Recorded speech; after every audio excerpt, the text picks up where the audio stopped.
Welcome back to another deep dive. Today, we're really getting into something fascinating. Okay. It's a book, yes, but honestly, it feels like much more. Mm-hmm.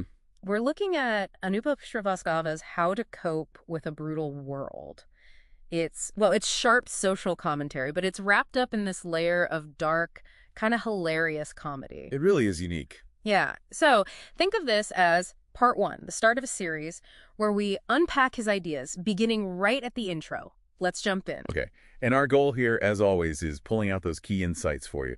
Srivastava kicks things off with this dedication, it's pretty telling, to the future generations arriving in this brutal world. Right. Including my reincarnation, just in case I'm Yeah. forced to come back. It just immediately gives you that candid, almost self-deprecating vibe. Totally. It sets a tone. And then he uses that Arthur Schopenhauer quote, which Yeah. is foundational, I think. The life of every individual is really a tragedy, but gone through in detail, it has the character of a comedy. That perfectly frames the whole book. Yeah. You know, that mix of deep, serious thought and then, boom, unexpected humor. Yeah, absolutely. And he wastes no time, does he? He points straight at the societal rat race, not just as like a challenge, but as the root of so much anxiety and sadness. Mm-hmm. He basically says it builds up all this massive ambition, all this desire, but without giving us reliable ways to actually achieve it. Right. The means aren't there. Exactly. And that's why he suggests even the people who supposedly win the race often end up feeling empty or unhappy. It kind of sets the stage for him saying, look, a lot of what we're taught is just plain wrong. Which naturally leads to the question, okay, so who is doing the teaching?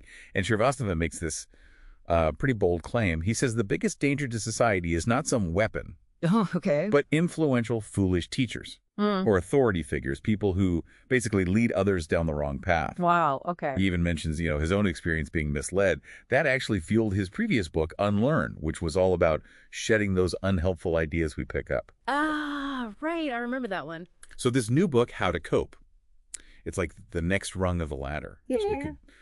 It offers a more multi-dimensional approach. Multidimensional. What does he mean by that exactly? Well, he's saying life isn't simple. It's not one thing.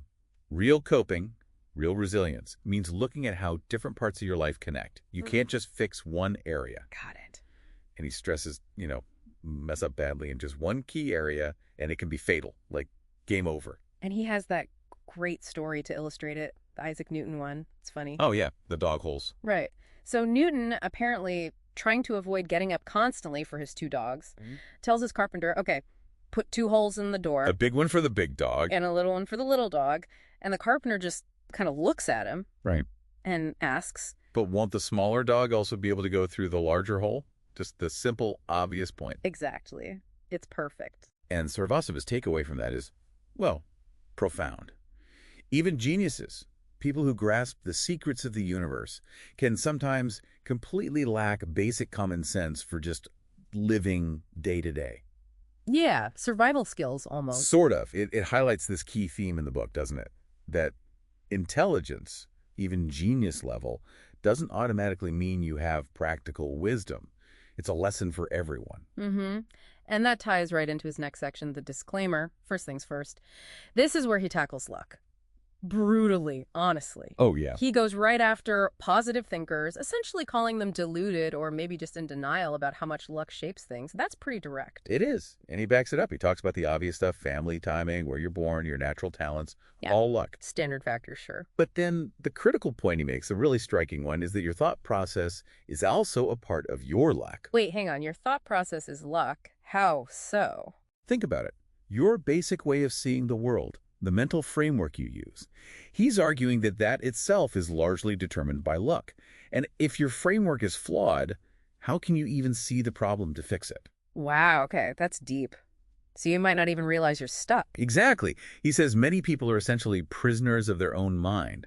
And he suggests very honestly that maybe this book isn't for everyone, precisely because some people can't see beyond their own mental prison. What a way to start. Seriously eye-opening stuff just in the introduction to How to Cope with a Brutal World. We've barely scratched the surface here. Not even close. It's such a unique mix, isn't it? That dark humor and really profound wisdom. We're definitely excited to keep digging into the rest of this book with you. Absolutely. And maybe, for you listening, here's something to chew on, building on Srivastava's point. If our minds can be prisons, What seemingly obvious truth about just surviving, about getting by in this quote-unquote brutal world, might you be missing right now, simply because your current mindset, your luck of thought, doesn't let you see it? Hmm. Something to think about.